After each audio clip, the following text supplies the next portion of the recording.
So sleep is actually what I would call kind of the perfect time for an acoustic intervention.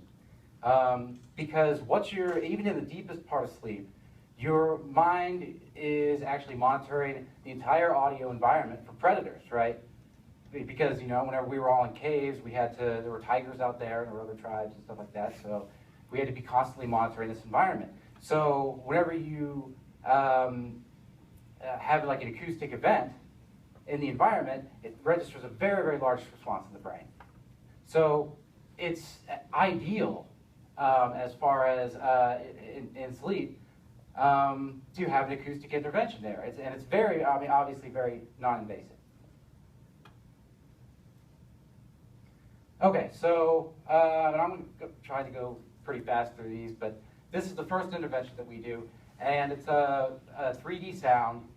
You might have experienced it before, particularly if you've done some VR stuff, but it took me 12 years to kind of perfect this particular version that we have. It's actually based on MIT's HRTF, so you can just come up to me later and we can talk. But what we do is we have a sound that's constantly rotating around you very slowly all night long.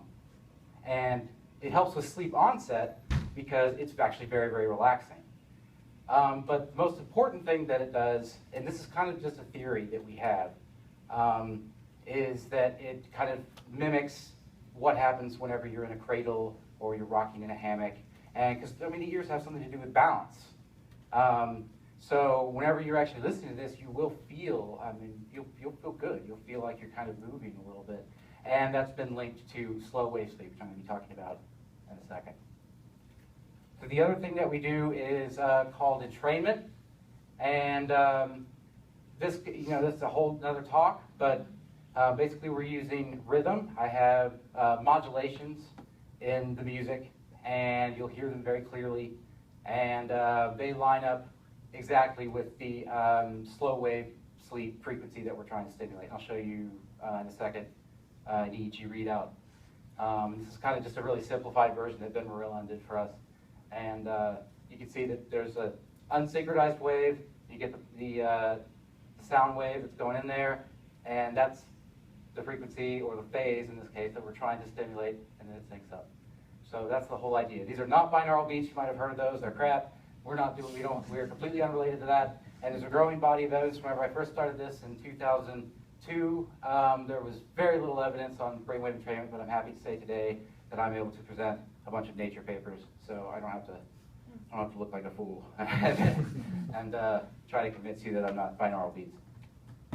Okay, so what's slow wave sleep? In case you don't know, if you were in school in the 80s like I was, you probably learned that there were 4 stages of sleep. They've now been combined. The last 2 have been combined into slow wave sleep. Slow wave sleep is typically 0.5 hertz to 4 hertz, defined by very, very long brain oscillations on an EEG. It's linked to memory consolidation, like Bob was talking about, where your day's memories are, short-term memories are brought into long-term.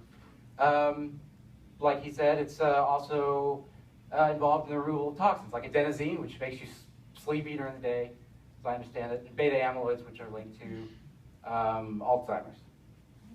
I don't know if it has to do with metabolism. I've seen some papers, but I think it's Bob was talking about insulin and glucose. But lack of slow wave sleep is definitely linked to increase in weight gain and diabetes, and it's also linked to recovery growth hormone. So it's very, very, very important. Okay, so how are we actually enhancing slow wave sleep? Well, all the frequencies, every kind of frequency, every modulation in the sound that you're hearing is going to be at the frequency that we're trying to stimulate. And the rocking movement, as we said, it's been linked to just increased slow wave sleep in general.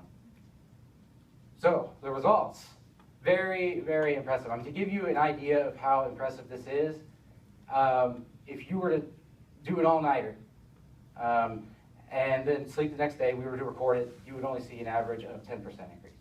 This is insanity. And what we're trying to stimulate is, what we were stimulated here is 0.8. You can see that it goes up. And we saw very defined increases everywhere we decided to stimulate. So you can see that on the EEG. It's very, if you're doing entrainment right, you can see it. And yeah, it's pretty crazy. He was talking about spindles, so I don't have to spend a lot of time on that. They're very, very cool. And we were looking to have some kind of indirect evidence to kind of draw some researchers to us as to increased memory consolidation.